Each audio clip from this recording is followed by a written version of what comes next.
தமிழ்நாடு அரசு போக்குவரத்து கழகத்தில் வேலை பெறுவதற்காக செந்தில் பாலாஜியிடம் பணம் கொடுத்து ஏமாந்தவர்களில் ஒருவரான வித்யாகுமார் என்பவர் சட்டவிரோத பண பரிமாற்ற வழக்கில் செந்தில் பாலாஜிக்கு பிணை வழங்கப்பட்டதை எதிர்த்தும் உடனடியாக பிணையை ரத்து செய்ய கோரியும் தொடர்ந்த வழக்கு உச்சநீதிமன்றத்தில் நீதியரசர் ஓகா தலைமையிலான அமர்வின் முன்பு இன்று விசாரணைக்கு வந்தது. அப்போது என்ன இது செந்தில் பாலாஜிக்கு எதிராக கடுமையான குற்றச்சாட்டுகள் இருக்கின்றன.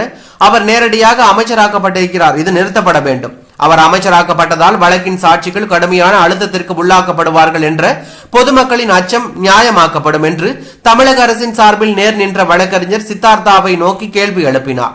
இந்நிலையில் பாஜக மாநில துணைத் தலைவர் நாராயணன் திருப்பதி விடுத்துள்ள செய்திக்குறிப்பில் என்ன நடக்கிறது தமிழகத்தில்? நாங்கள் பிணை அளித்த மறுநாளே நீங்கள் சென்று அமைச்சராக்கிவிட்டீர்கள். அமைச்சரவையில் மூத்த அமைச்சராக இருப்பதால் சாட்சிகள் மிகுந்த அழுத்தத்திற்கு உள்ளாவார்கள் என்று யாராக இருந்தாலும் எண்ணுவார்கள் என்று உச்சநீதிமன்றம் செந்தில் பாலாஜிக்கு பிணை அளித்ததை திரும்ப பெறுமாறு கோரிய வழக்கில் கேட்டிருப்பது தமிழக முதலமைச்சரின் காதுகளுக்கு எட்டியிருக்கும் என நம்புகிறேன்.